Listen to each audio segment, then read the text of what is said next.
नितिन ए बेर अपन छुट्टी बितावे खातिर अपना दोस्त राघव के गांव गए रहे। ओकरा पास अबही 2 हफ्ता बाकी रहल जोन वो गांव में बितावे वाला रहल। एक शाम ऐसने बरामदा में बैठ के नितिन राघव से पूछेला, यार ये तोहार गांव कुछ ज्यादा ही अजीब सा है। मतलब ना बिजली ना पानी, ये सब तो फिर भी समझ में आवेला, लेकिन यार ऐसन का हा कि शाम ढलला के बाद ई गांव में कोनो परिंदा भी नजर ना आवेला। ऐसन का अजीब है तोहार गांव में? भाई नितिन, हम तारा के कितनी बार समझौले बानी, ऐसन उठ पटांग सवाल मत पूछल करा। बस इतना समझला कि जैसे यहाँ के लोग रहे ले ना, वैसने रहे की कोशिश करा। कल रात के भी हम तारा के बात करत करत छत पर जात दिखनी। हम तोरा के बोल के रख ले बानी, एक बार अंधेरा हो जाओ तब फिर बेडरूम में चल जाइया और फिर शांति से रहे के। वाह भाई, अभी गांव वाला का कम रहले, अब तू भी ये फालतू बकवास में शामिल हो गईला। भाई ये 21वीं सदी है, तू अब तक ये भूत प्रेत में फसल बड़ा। देखा नितिन, हम तोहरा के पहले भी बोलले बानी और अब भी बोलब, अगर अपन सलामती चाहेला तब जब तक तो गांव में बड़ा सावधान और सतर्क रहिया। इतना कह के राघव अपना कमरा में चल जाला। हिन्ने अकेला बैठल नितिन राघव के बात के मन ही मन सोच के हंसत रहल। ई राघव भी ना जब वो गांव आवेला एकर हाव भाव ही बदल जाला। वैसे ई सब बेवकूफ बाड़े, लेकिन हम इनकर तरह डरे वाला में से नहीं खे। अरे जौन चीज होखबे ना करीले ओकरा चक्कर में हम अपन आजादी काहे के छोड़ी। नितिन के राघव के बात पे जरा भी यकीन ना रहल और ना ओकर मन में कोनो डर रहल। लेकिन जैसन की एगो कहावत प्रचलित था, कई बेरी डरल जरूरी भी होखेला, काहे कि कई दफा ये आपके मौत और भयानक तबाही से बचा भी सकेला। आज के रात नितिन के सामना भी कुछ ऐसन ही खौफनाक सच्चाई से होके वाला रहल, जैसे टकराइला के बाद इंसान वापस ना लौटेला। रात के खाना खाइला के बाद सब अपन अपन कमरा में सुत्ते चल जाले।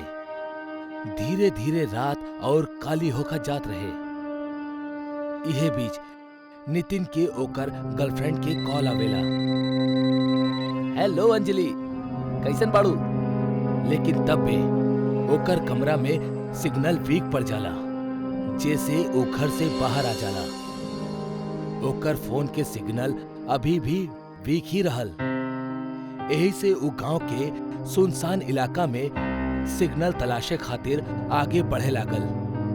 जैसे जैसे वो आगे बढ़त रहल, सिग्नल स्ट्रांग होकर रहे और अब वो अच्छा तरह बात कर पावत रहे। बात करत करत एगो लंबा वक्त गुजर गई।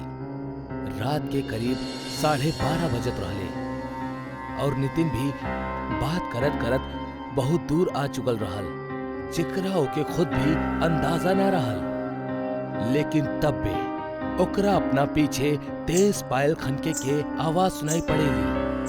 ओकरा बड़ा अजीब सा लागेला, गांव के कोनो औरत और वो ई वक्त। इतना सोचत सोचत वो जैसे ही पीछे पलटेला, ओकर होश उड़ जाला। एगो जलल चेहरा वाली औरत, जेकर पैर उल्टा रहल और आंख काली, वो ओकर करीब आवेली और एकर साथ ही नितिन एकदम जोर से चिल्लाए लागल और वहीजे फिसल कर गिर गई। एकर साथ ही ओकर फोन के बैटरी भी जवाब दे देवेली और फोन स्विच ऑफ हो जाला। लेकिन अगला ही पल वो डरावनी औरत नितिन के नजर के सामने से गायब हो जाली।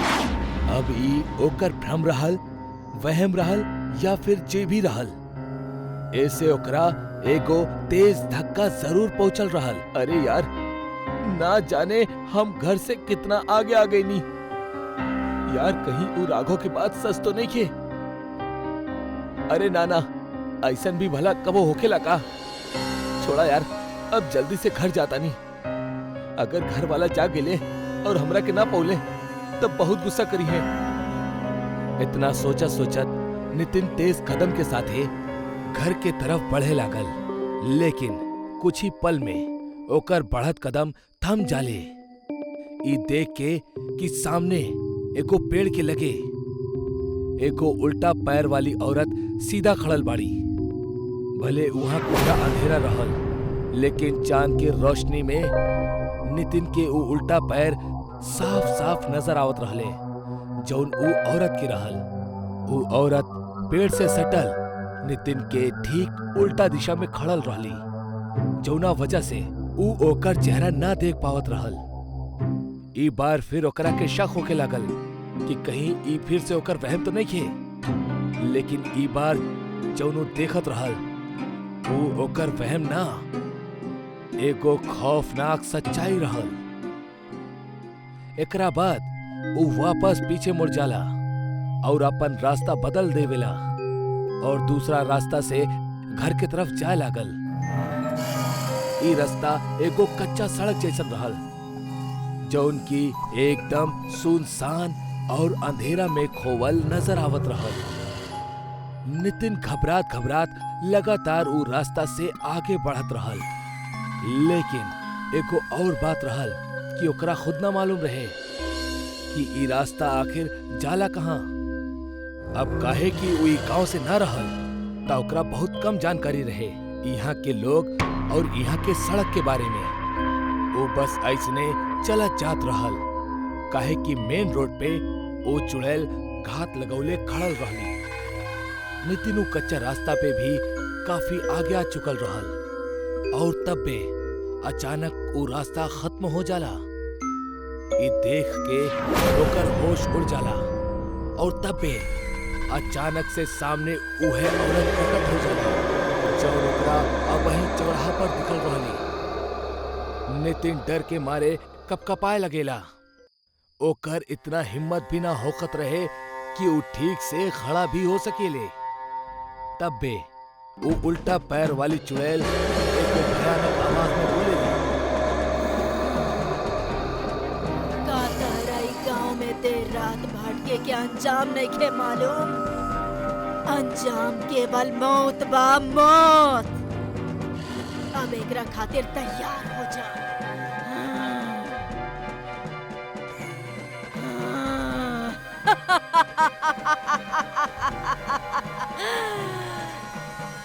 एकरा बाद वो चुड़ैल नितिन के पैर पकड़ के ओकरा जंगल के रास्ता पे खींचे लगेली। नितिन लगातार रहम के भीख मांगेला। ना, अरे हमरा के छोड़ दा, हमरा के ना मालूम रहे, हमरा के ना मालूम रहे। ई सब चलत ही रहल कि तब बे ओकरा एगो और आवाज सुनाई देवेली, नितिन, नितिन। ई आवाज राघव के रहल। ई आवाज के सुनत ही नितिन खुशी से चिल्लाए लगेला, राघव, हमार भाई, हम एजा बानी, जल्दी से आजा। राघव अपना दादाजी के साथे हाथ में मशाल लेके वहीं आ जाला। मशाल के देखत ही वो उल्टा पैर वाली चुड़ैल वहां से गायब हो जाली और नितिन मौत के मुंह में जाए से बाल बाल बच जाला। जेकर डर रहल वही भइल ना, हमके तो से इहे उम्मीद रहल। वो तो शुक्र रहा तोहार गर्लफ्रेंड के, जौन कॉल कट होखला से पहले तोहार चीख सुन लेलस और तुरंत हमरा के कॉल कैलस और हमनी के यहाँ पहुँच गई, वरना आज तक तोहार जिंदगी के चैप्टर क्लोज रहल। अरे हाँ यार, अब हमरा के याद आ गई, जब हम पहली बेरी उस चुड़ैल के देख के चिखले रहनी तब हमार फोन चालू ही रहल। तोहार बहुत बहुत शुक्रिया दोस्त। तोहार जैसन बच्चा ना जाने की उम्र में काहे इतना नादानिया करेले। जब तोके बोलल गइल हा कि एगो उल्टा पैर वाली चुड़ैल ई गांव में हर रात घूमेली और जवान पैर के तलाश में होकेली, तब तोके ओकर खौफ होके के चाही। खैर, ऐसा बेवकूफी फिर कबो दोबारा मत करिहा। एकरा बाद सब अपन अपन घर लौट चले।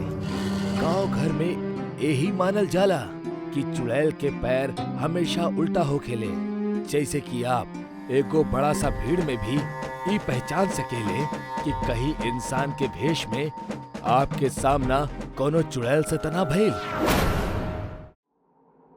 बिहान, अथर्व और शिवांश तीनों ही बहुत अच्छा दोस्त रहले और तीनों 12वीं कक्षा के एग्जाम के कंप्लीट कैला के बाद वैकेशन में कहीं घूमे जाए के प्लान करत रहले।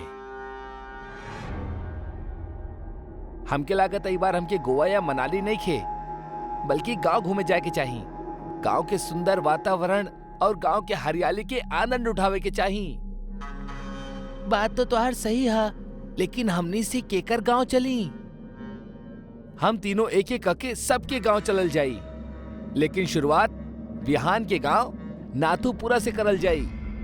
हाँ तो दिक्कत का बा, चला, लेकिन थोड़ा सतर्कता बरतिया। हमार गांव में तुम्हारी आवारा गर्दी ना चली, जैसे देर रात तक जागब, शाम के बाहर घूमब और सबसे खास भूत प्रेत के केहू मजाक ना बनाई। अरे हाँ, हम तो भुलाइए गल रहनी, तो हर गांव अंधविश्वासी के साथे साथे कायर और फट्टू भी बा। देखा, आप तो हार ज्यादा हो रहा बा। बिहान, तू साइंस के इतना बढ़िया स्टूडेंट होखला के बाद भी ई भूत प्रेतन पे विश्वास करेला। लेकिन कसूर तोहार भी नहीं खे, काहे कि तोहार तो जड़ वैजा से ही जुड़ल बा, ता ई त लाजमी बा। लेकिन तू टेंशन मत ला, ई बार हम तोहार और तोहार गांव वालन दोनों के गलतफहमी दूर कर दे। अब तीनों दोस्त आए वाला वैकेशन में गांव जाए के प्लान करत रहले और तीनों लोग चुन ले बिहान के ऊ भूतिया गांव, जहां शाम ढलला के बाद वो गांव के चुड़ैल निकलेला और गांव में अकेला टहल रहले कौना भी इंसान के जान से मार देवेली। वो तीनों के भूत पे जरा भी विश्वास न रहे और ई बार उनकर मकसद भी इहे रहल कि वो गांव पहुंच के वो चुड़ैल वाली बात के उनकर गलतफहमी साबित कर दी, जौन वो लोग इतना साल से पाल के रखले बाड़े। शाम के ट्रेन से वो लोग अगला दिन दोपहर में पहुंच गए रहले बिहान के गांव नाथूपुरा। वो तीनों बिहान के घर पहुंचले। उनकर गांव के पुश्तैनी मकान में सिर्फ बिहान के दादी ही रहत रहली और बाकी के लोग शहर में ही सेटल्ड रहले। अरे बेटा, तू आ गईला, बहुते अच्छा कैला। जा जल्दी हाथ मुंह धोला, हम खाना लगा दे तानी, जा। तीनों दोस्त खाना खा के एक ही कमरा में अपना अपना बेड पे रेस्ट करत करत बात करत रहले। अरे तू लोग सो काहे गईला? अपन मकसद भूल गईला का? अथर्व अपना दोनों दोस्तन के साथे कमरा से बाहर चुपके से निकलेला और दादी के कमरा में घर के चाबी लेवे जाला। अथर्व अकेले दादी के कमरा में गल रहे। वो जैसे ही वापस जाए खातिर मुड़लस, एक पतला सा हाथ ओकर टी शर्ट पकड़ लेलस और पीछे से एगो डरावनी आवाज आइल। चाबी रख दो यहाँ। अथर्व जैसे ही पीछे पलटलस, वो देखलस कि बिहान के दादी ओकर कंधा पे हाथ रख के ओकरा के रोकनी हा। असल में बिहान के दादी कौनो इंसान ना, बल्कि एगो चुड़ैल रहली, जेकर चेहरा वो अंधेरी रात में भी इतना भयानक लागत रहे कि कमजोर दिल वाला तो वहीजे ही मर जात। ये देख के अथर्व वहीजे कापत कापत बेहोश हो गए। जब बहुत समय तक अथर्व वापस न लौटलस, तब उनकर वो दोनों दोस्त दादी के कमरा में आइले। तब देखले कि उनकर दादी बेड पर रहली ही ना। अरे दादी कहाँ गईली? वैसे दादी रात के 1 बजे कहाँ जा सकेली? अरे हो सकेला वॉशरूम गए होखी, लेकिन पहले ई डरपोक के उठावा, ना जाने का देख लेलस कि यही भी होश हो गईल।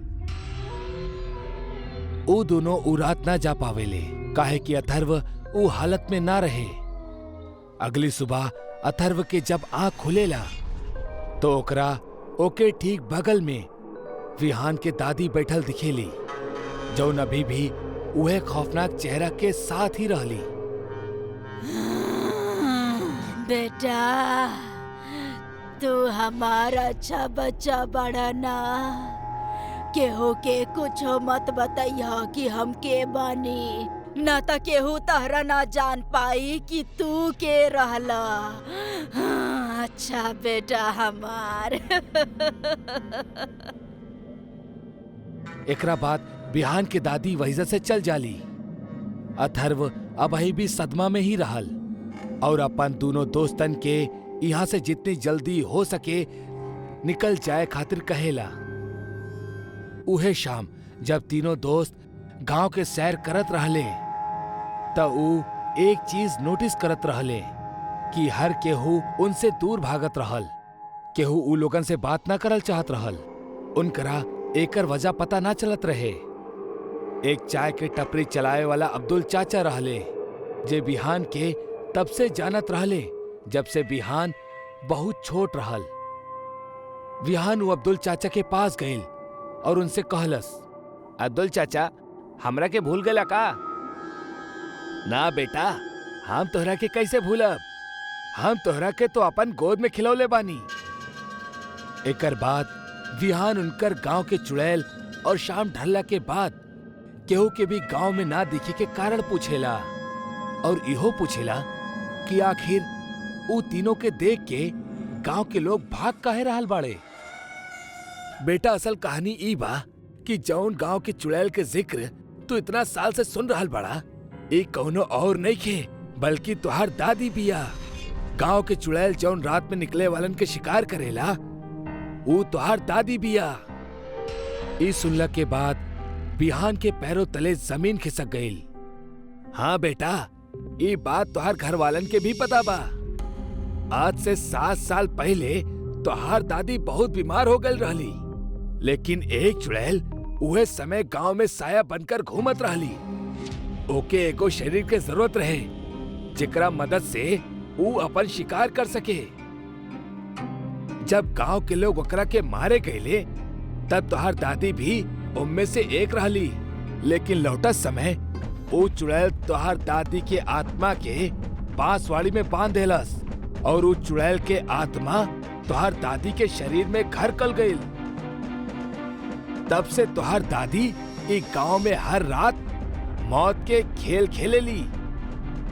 तू दिखले होगा कि तोहरा घर में कोनो भी भगवान के मूर्ति और पूजा के घर ना होई और अंधेरा में कभी भी दीप या कोनो भी रोशनी ना जलत हुई, काहे कि चुड़ैल शैतान के पूजा करेली, भगवान की ना। एकर बाद अथर्व भी कल रात वाली बात के जिक्र कैलस और अब तीनों काफी डर गए, काहे कि ई तीनों वो चुड़ैल के घर में रहत रहले और इहे वजह से केहू भी इनके करीब ना जा चाहत रहले। आप समझ जाइल कि हमार घर वाले हमरा के अपन गांव में काहे ना आवे दे चाहत रहले और ना ही वो लोग कबोई सच के बतौले। एकर बाद तीनों वो घर में गईले, सामान बंधले और फौरन निकले लगले, लेकिन तब बे पीछे से एगो आवाज आइल। इतना जल्दी जा रहल बाड़ा बेटा, बाकी हम अब अपन पोता से अलग ना हो सकेनी। हमार माया खेल के कारण ही त हम ओकरा के अपन पास बुलैले बानी। अब तो हमार शरीर बहुते पुरान हो चुकल बा, अब हमार आत्मा के नया शरीर के जरूरत बा।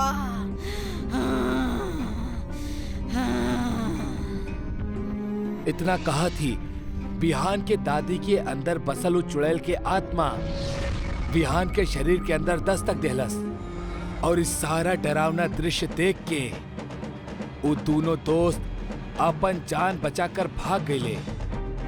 कहेले अब बिहान के दादी के जगह बिहान के शरीर वो चुड़ैल के घर बन चुकल बा, जो अगला 60 साल तक यूं ही एक गांव में हर रात ऐसने मौत के खेल खेली। मेघा बहुत दिन के बाद अपना सहेली से मिले ओकर गांव जात रहली। ओकर ट्रेन बहुत रात में गांव के स्टेशन पर पहुंचलस। वो ट्रेन से उतरल और आसपास रिक्शा या टैक्सी ढूंढे लागल। स्टेशन बिल्कुल सुनसान रहल। मेघा के दूर दूर तक कौनो भी इंसान नजर ना आवत रहल। वो थोड़ी बेचैन हो गई।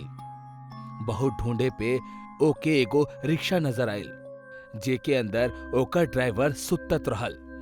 मेघा ओ रिक्शा वाला के पास गई। सुनी भाई साहब।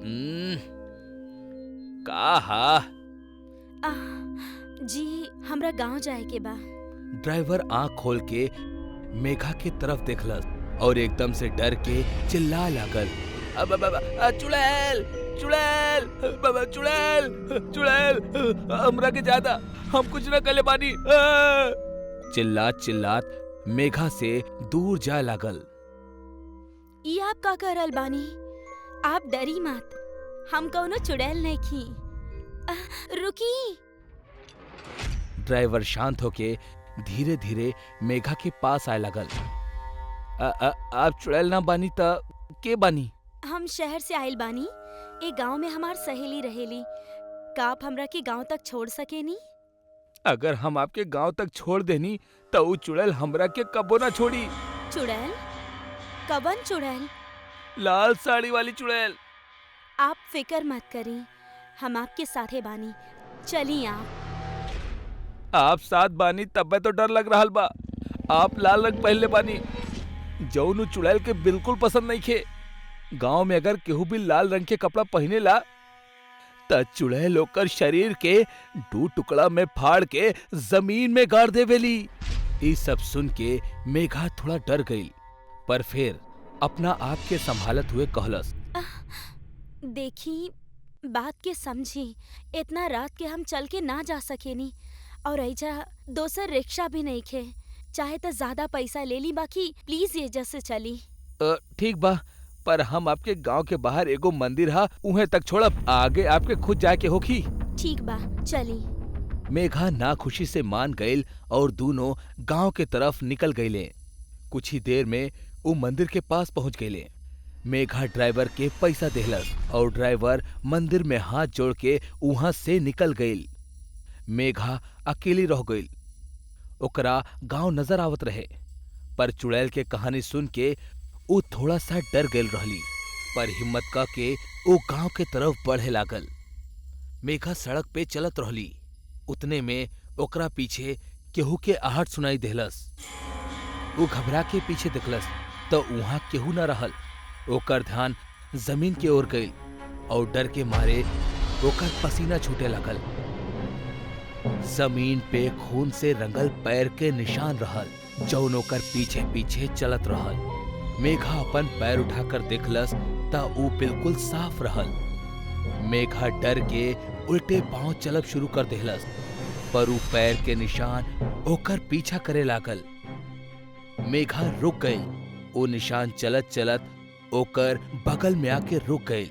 मेघा वहां से जाए खातिर मुड़लस और जैसे ही ऊ मुड़ल, ओकर कंधा पे एगो खून से लथपथ हाथ पड़ल। मेघा इतना डर गई कि वो चिल्लात चिल्लात गांव के तरफ भागे लागल।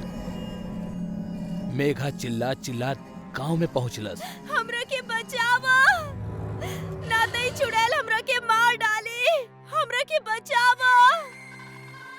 बहुत से लोग अपना घर से बाहर आ गईले। मेघा के सहेली भी बाहर आ गई। मेघा अपना सहेली के ओकरा घर से बाहर आवत दिखलस और पूरा ताकत से वो घर के अंदर भागे लागल। ओकर सहेली भी ओकर पीछे पीछे भागत अंदर गई। तू लाल रंग पहन के काहे आइल बाड़ू गाँव में? गलती हमार ही बा, तोरा बुलावे के ही ना चाहत रहे। एगो काम करा, तू भाग जाई गाँव से, ना तई चुड़ैल तहरा के ना छोड़ी। हमार पति की तरह तहरा के भी मार डाली। वो दोनों घर में बात करत रहले, तब बे चुड़ैल के खून से लथपथ एगो हाथ दरवाजा तोड़ के अंदर आ गई और मेघा के घसीट के बाहर ले जाए लागल। चुड़ैल के हाथ मेघा के घसीट के घर से बाहर फेंक देलस। ओकरा कुछ समझ ना आवत रहे कि ई हो का रहल बा। गांव वाले मेघा के देखे के खातिर ओकर पास जाए लगले। मेघा के ऊपर लाल रोशनी में लाल साड़ी वाली चुड़ैल दिखे लागल। गांव वाले रुक गए और अपन घर के तरफ भागे लगले। चुड़ैल के रूप बहुत भयानक रहल। पूरा साड़ी खून में लथपथ होके के कारण वो खून के बूंद मेघा के शरीर पर भी गिरत रहली। मेघा के चेहरा खून से लाल हो गल रहे। हम तहरा से इतना बार कहनी कि गांव में लाल रंग पहन के केहू ना आवे के चाही, बाकी तू लोग हमार बात ना मनला। अभी लड़की जान से जाई।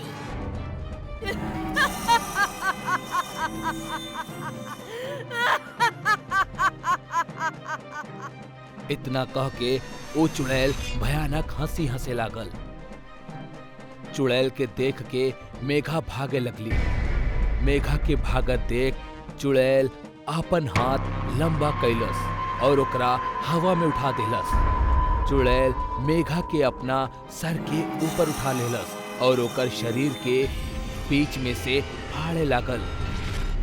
जैसे जैसे मेघा के शरीर के दो टुकड़ा होखत रहे, वैसे वैसे मेघा के गरम खून चुड़ैल के सिर पर से पूरा शरीर पे फैले लागल।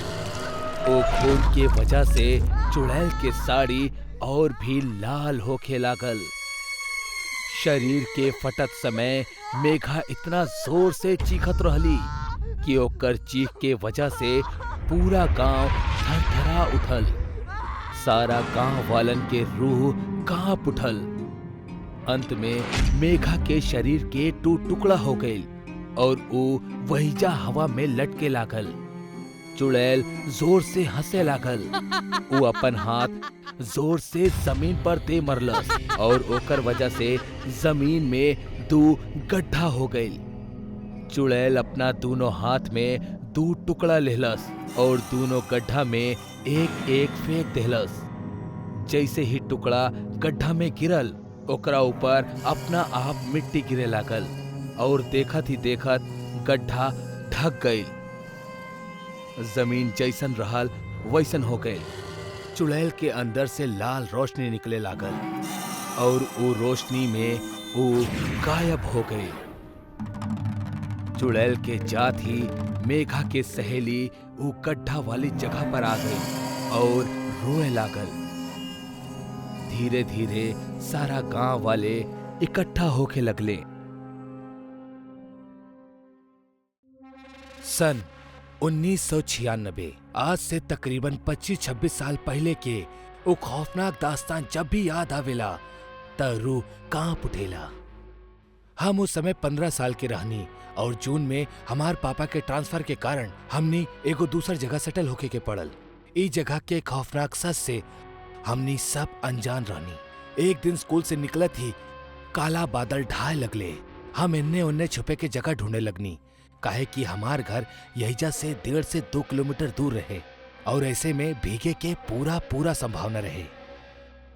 अरे आदर्श, तू भागत काहे ना बड़ा यार, जल्दी से घर पहुंचा, इससे पहले कि बारिश शुरू हो जाए और दहशत के समय भी। हम अपन दोस्त के बात सही से समझ ना पौनी और हम ओकरा रोक के बोलनी। तोहार कहे के का मतलब? हम कुछ समझनी ना। काहे कि अगर हमनी घर तक भगनी तय तय बा कि हमनी के भीग जावल जाई और मंडे के सबमिट करे वाला प्रोजेक्ट भी हमार बैगे में बा। पानी के तनिक बूंद भी हमार पूरा हफ्ता के मेहनत बर्बाद कर दी, जौन हम ना चाहिला। त तू का चाहता रहा? मौत? एबे मौत के बाद कहां से आ गई? देखा आदर्श, अब भाई हमरा लगे तोरा समझावे के समय नहीं खे। अगर तोरा के खड़ा रहे के बाद तो खड़ा रहा, लेकिन याद रखिया चाहे कुछ हो जाओ, पर बारिश तेज होखला के बाद ओकरा बूंद से भी दूर रहिया। अगर बारिश में केहू भी छाता लेके तोरा लगे आवे तब भूल के भी ओके पास मत जइहा, काहे कि वो बहरूपिया तोहरा के खून के बारिश में फंसा के एक भयानक मौत के नींद सुला दे। इतना कहे के बाद नितिन वहीजा से निकल गए, लेकिन उस समय गौर करे वाला बात ई रहे कि अब आस पास के सब लोग भागे के फिराक में रहले। दुकानदार दुकान बंद करके जल्द से जल्द निकल चाहत रहले। उहे वॉचमैन अंकल भी जल्द से जल्द ताला मार के घर जाए के जल्दबाजी में रहले। कुछ ही समय में हमार आसपास के पूरा माहौल सुन्न हो गईल और इकलौता सिर्फ हम ही ऊ अनजान और सुनसान माहौल में खड़ा रहनी। कुछ ही देर में बारिश आपन एक भयानक रूप ले लेलस, जेकरा चलत अब हमार जाब्ता और ज्यादा मुश्किल हो गई। स्कूल रहे तो हम फोन ना लेनी और ना ही केहू मदद करे वाला दिखाई देत रहे। 2 घंटा बीत चुकल रहे, लेकिन बारिश अबहीं भी खत्म ना भइल रहे। अब हमहू के घर जाए के चिंता होके लगल और अब एगो ऐसन समय भी आयल जब सूरज लगभग ढह चुकल रहे। हमरा अंदर अब घबराहट और डर दोनों एक साथ दस्तक देवे लगले। जब हम बारिश के लाल होकर दिखनी, हम ही सोच में पड़ गईनी कि आखिरी बारिश अब लाल काहे हो रहल बा। लेकिन गौर से देखला के बाद पता चलल कि वो कोनो रंग ना बल्कि खून हा। और तबही हमके नितिन की कहालू बात याद आ गई, जौनू हमके बतौले रहल खूनी बारिश के बारे में। मतलब कि ई बारिश एगो खूनी बारिश रहे, लेकिन आज तक जिंदगी में हम कब्बो भी ऐसन कोनो खूनी बारिश के ना तो होकर दिखनी और ना ही कबो सुनले रहनी। अब तो बदबू भी आवे लगल रहे और तबही हमके दूर खड़ल एगो आदमी दिखलस, जे छाता पकड़ के खड़ा रहल और एगो दीवार के एक टक घूरे जात रहल। हम ओकर नजरिया के कुछ समझ न पौनी और ओकरा आवाज देवे लगनी, हेलो ओ चच्चा, हेल्प करा प्लीज, हम ही बारिश में फंस गइल बानी। हम अनजान के आवाज देवे लगनी। हमरा से काफी दूर खड़ा होखला के बावजूद भी वो हमार आवाज साफ सुन लेलस। ओकर चले के तरीका बिल्कुल भी इंसान जैसन ना लागत रहे। ओकर चले के तरीका कुछ यूं रहल जैसन कोनो भेड़िया खड़ा होके सीधा बढ़त होके अपन शिकार की तरफ। वो अनजान आदमी हमरा एकदम करीब आ गल रहे, लेकिन फर्क इतना रहे कि वो आदमी वो भीगत बारिश में छाता लेके खड़ा रहल और हम उसे थोड़ा दूरी पे एगो मकान के छत के नीचे बारिश से छुपा रहनी। वो अनजान आदमी हमरा के अपन तरफ आवे के इशारा करे लगल और हमरा भी अब सेफली घर पहुंचे के इहे रास्ता नजर आवत रहे, तो हमहू ओकरा तरफ बढ़े लगनी। लेकिन तब्बे हमार नजर वो अनजान आदमी के हाथ पर पड़ल तो हमार कदम वहीजे लड़खड़ाए लागल। हम देखनी वो आदमी अपना हाथ में खून से लथपथ एगो चाकू पकड़ के रख ले रहल, जौन दिखे में बहुत भयानक लागत रहे। वो चाकू के देख के ऐसा लागत रहे जैसे कुछ ही देर पहले उहे चाकू से केहू के जिस्म के फाड़ा गयल होके। हम बहुत ज्यादा डर गए रहनी और वापस पीछे हट गईनी, पर तबाही हम देखनी की सामने खड़ा उस शख्स के चेहरा बदले लागल और ओकर चेहरा कोनो भेड़िया की तरह होके लागल, नुकीला दांत और पंजा खतरनाक। हिम्मत करके हम वही जने खड़ा रहनी और तब पे एगो बिजली कड़कल और वो भेड़िया माना वजह से गायब हो गई। लेकिन तभी हमके एगो आदमी दिखल जे अभी तक अपना दुकान में ही रहल और शायद हमरा ही तरह वो एक खूनी बारिश में फंस चुकल रहल। हम ओकरा से दूर रहनी, लेकिन हमरा फिर भी सब कुछ दूर से बिल्कुल साफ दिखाई देत रहे। वो आदमी भाई जैसे ही पलटलस कि वो भेड़िया मानव ओकरा पीछे कहीं अचानक से हाजिर हो गए। ई उहे रहे जे कुछ समय पहले हमरा के गुमराह करे के साजिश में रहल। वो भेड़िया मानव के दिखत ही वो आदमी अपन संतुलन खो बैठलस और बिना कुछ सोचे समझे वो छांव से बरसत खूनी बारिश में भीगत भीगत भागे लागल। लेकिन उस समय हमार नजर वो आदमी से हटत हटत वो भेड़िया मानव पर चल गई। हम ओकरा चेहरा पर एगो शैतानी मुस्कान दिखनी और ओकरा देख के ऐसा लागत रहे कि जैसन ओकर कोनो मकसद पूरा हो रहल बा। लेकिन हैरानी के बात रहे कि एक बार भी उस शैतान ने वो आदमी के पीछा ना कैलस और ना ही ऊपे झपटलस। लेकिन बावजूद एकर कुछ देर बाद वो आदमी चिल्लाए लागल और भागत भागत अपना आप ही ओकर रफ्तार भी कम होके लागल। वो अपने आप सूखे लागल और कुछ ही पल में ओके शरीर के अतड़िया बाहर आवे लागल और रास्ता में ही गिर के वो बेहोश हो गई। जहां कुछ समय पहले वो 70 किलो की लागत रहे, सच बताएं तो अब ओकर वजन 10 किलो से भी ज्यादा ना रहे। तब्बे दूर से वो भेड़िया मानो भागत होके वहीजा पहुंच गईल और वो आदमी के घसीट के वो जंगल में ले गईल।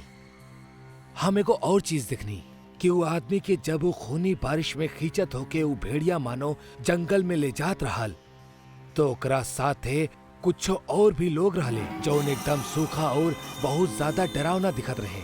वो लोग हमरा से दूर जात रहले लेकिन लगातार हमही के घूरत रहले। समय खराब रहे लेकिन नसीब अच्छा। तो खूनी बारिश एक समय बाद थम गईल और अब कहीं जाके हमार सांस में भी सांस आईल काहे कि अब हमार हिम्मत भी जवाब दे देले रहे। हम घर पहुंचनी त रात के 8 बजत रहल। डांट तो बहुत पड़लस लेकिन सच कहीं त आज के घटल घटना वो वक्त बतावल सही ना लागत रहे। अगला दिन हम अपना दोस्त नितिन के घर गईनी अपना साथ घटल घटना के बतावे। नितिन नितिन बाहर आवा, हमके कुछ बात करे के बा। हमार आवाज देला के कुछ देर बाद नितिन के घर से एगो बूढ़ी औरत निकलस। के बड़ा बेटा, केकरा से मिले के बा? हम जवाब देनी नितिन। ई सुनला के बाद वो बूढ़ी औरत की आंख में आंसू आ गए। नितिन चला जा, नितिन अब तोरा से कबो ना मिली, जा। क्या? लेकिन काहे? काहे कि कलू मनहूस बारिश हमार पोता के जिंदगी छीन लेलस। निकल गईल हमार पोता के शरीर मनहूस बारिश। अब हम थोड़ा बहुत ई चीज के रिलेट कर पावत रहनी काहे कि कल नितिन वो बारिश के शुरू होके के ठीक कुछ समय पहले ही निकलल रहे। हम गहरी सोच में डूब गईनी और उनकरा से वो खूनी बारिश के सच्चाई पूछनी। दादी, आखिरी गांव में बारिश के रंग लाल काहे होखेला? का गिरेला बारिश के पानी से? ई मनहूस गांव के पिछला 150 साल से हाय लागल बा। कहेले एगो जमाना में अचानक यहाँ पर भूखमरी फैल गईल रहे जहाँ बारिश समय पर ना होखे के कारण ई गांव के बहुत सा किसान खुद के कत्ल कर लेलस और तबे एगो मनहूस काल भी पहरा देलस। ई गांव से एगो पुराना दुश्मनी निकाले के खातिर एगो तांत्रिक अपन गुलाम जे कि एगो भेड़िया रहे ओकरा मानव के भेष में यहाँ भेजलस जे इंसान लोग के शरीर में से खून के गायब कर देत रहे। लेकिन कितना पूजा पाठ के बाद ये विधि के नियंत्रण में लावल गईल और अंत में ये निश्चित भइल कि गांव में कबो भी ऐसन बरसात ना हुई जेकरा से कौनो भी काम कइल जाए। लोगन के मुताबिक गांव के हाय लागल बा और यही कारण साल के 6 महीना ही गांव में बारिश होखेला। बाकी वो बारिश पानी के ना बल्कि खून के होखेला जेकरा के खूनी बारिश के नाम से दहशत के दुनिया में जानल जाला। कहेले जौन केहू शख्स चाहे जानवर भूलल भटकली बारिश में निकलेला त अपना आप ही ओकर शरीर में खून के कमी होखे लागेला। ओकर शरीर में से खून गायब होखे लागेला और जितना समय वो खूनी बारिश के बूंद में बितावेला उतना समय तक लगातार खून ओकर शरीर से गायब होके वो भेड़िया के जिस्म में जाला जौन ओकरा के और भी ताकतवर बनावेला। सच कहीं एकरा बात कुछ और सुने के हमार हिम्मत ना रहे। अब तक हम सब कुछ अच्छा तरह से समझ चुकल रहनी और हम वहीजा से फौरन अपना घर लौट गईनी अपन दोस्त नितिन के मौत के मातम और एको भयानक दहशत के साथ है। हम अब एकरा छुपावल ठीक ना समझनी काहे कि ई हमार परिवार के कोनो भी सदस्य के जान पर बन सकत रहे। इससे पहले कि अगली खूनी बारिश ई गांव में अपन दस्तक दे हमके निकल जाए के चाहिए। 2 दिन के अंदर हम वापस अपना घर आ गईनी और पापा भी अपन ट्रांसफर कहीं और करवा ले। ई घटना के हम अपना जीवन के सबसे सुखद और भयानक लम्हा में शामिल करब काहे कि आज इतना साल बाद भी ई घटना के बदबू हमरा आज भी महसूस होखेला। हमरा के मत मारा, हमरा के मत मारा, छोड़ दो हमरा के। कम से कम हमार बच्चा के तो ख्याल करा। हमरा मत मारा, हमरा छोड़ दो। हमार बहू बेटियन पर काला जादू करेली, हमार गांव पे आपन बुरी नजर रखेली। आज तक तहार खेल खत्म है चुड़ैल। अब्दुल और ओकर दोस्त साजिद एगो गर्भवती महिला के घसीट के जंगल के तरफ लेके जात रहले। वो एगो गर्भवती औरत रहल और ओकर बच्चा 8 महीना के हो चुकल रहल। वो औरत लगातार गुहार लगौलस, लेकिन फिर भी ओमे से केहू के भी ओ पे दया नहीं आइल और उ लोग उ औरत के उहे जंगल में जिंदा दफन कर देले। ये औरत के कहानी तक खत्म हो गई, लेकिन ये औरत के पेट में बच्चा भी रहल। कहेले कब्बो भी गर्भवती औरत के तकलीफ न देवे के चाही, ना ता एकर अंजाम बहुत भयानक होखेला। अरे अंजाम तो भयानक तब होखी अगर हमनी ई प्रेग्नेंट चुड़ैल के सही समय पे पकड़ के ना दफनैती, वरना ना जाने ई चुड़ैल हमनी के गांव में और काका कलेश करत। ओ रात उ सब अपना घर चल गईले। ई घटना के अब 1 साल बीत चुकल रहल। आज अब्दुल एगो बारात से अपन घर लौटत रहल।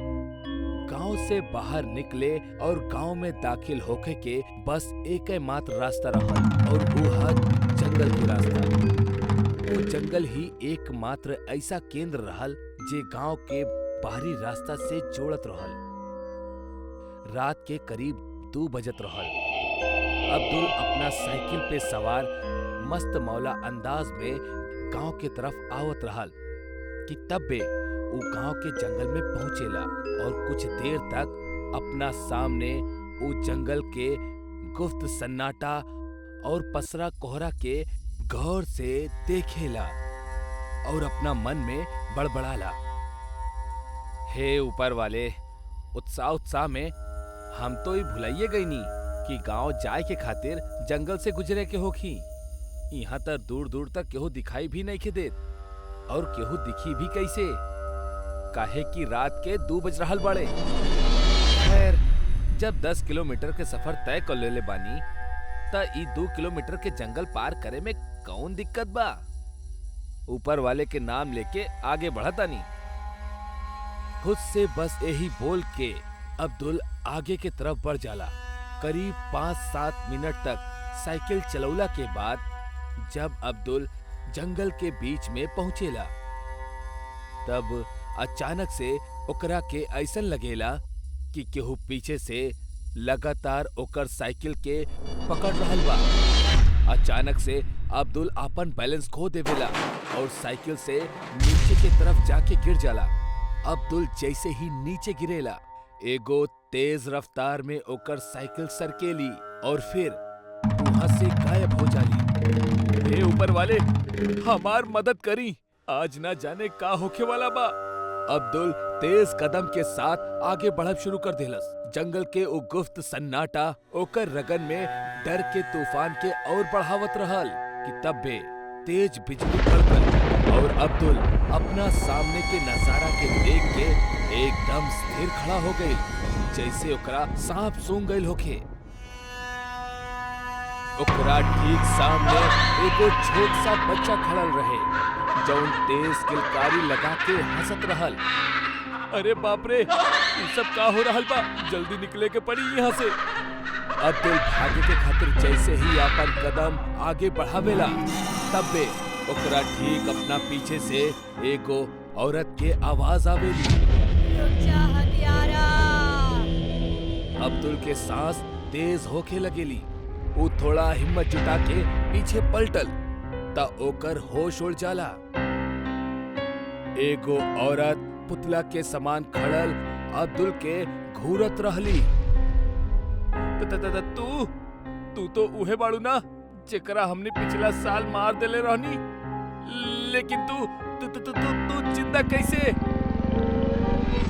तू बस ये सोचा हम मरे के बाद भी दोबारा कैसे लौटेनी? आत्मा के मुक्ति तभी मिलेला जब तक वो खुद के लोभ के पूरा ना कर लेवेला। हम पिछला 1 साल से यही जंगल में तुहार इंतजार करत रहनी और आज रात वो घड़ी आ चुकल बा।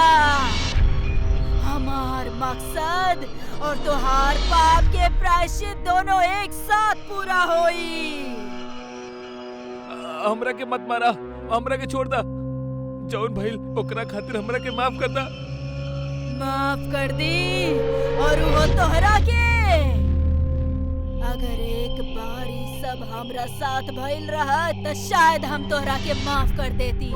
बाकी हमार मासूम बच्चा के का कसूर रहे जेकर जन्म से पहले ही तू ओकरा के मार देला। देखा जौन कुछ भइल वो अनजाने में भइल। हमरा के माफ कर दा और जाए दा। अच्छा कई सब अनजान में भइल और तू हमरा के माँ भी अनजाने में बनैला। आखिर में गांव वालन के तुम्हारी नाजायज औलाद के पता ना चल सके ऐसे तू धोखा से हमनी के मार देला। काहे कुछ याद आए? तू शादीशुदा होते भी हमरा साथे चक्कर चलेला और हमरा के अपन जाल में फंसेला और हमरा के प्रेग्नेंट करके आखिर में मार देला ताकि तुम्हारी घटिया रूप गांव वालन के सामने ना आ सके। और तू ही बहाना लेला कि हम गांव वालन पे काला जादू करत रहनी। अब तू मरे खातिर तैयार हो जा। ठीक वही तरह जौन तरह तू हमरा के मारले रहला।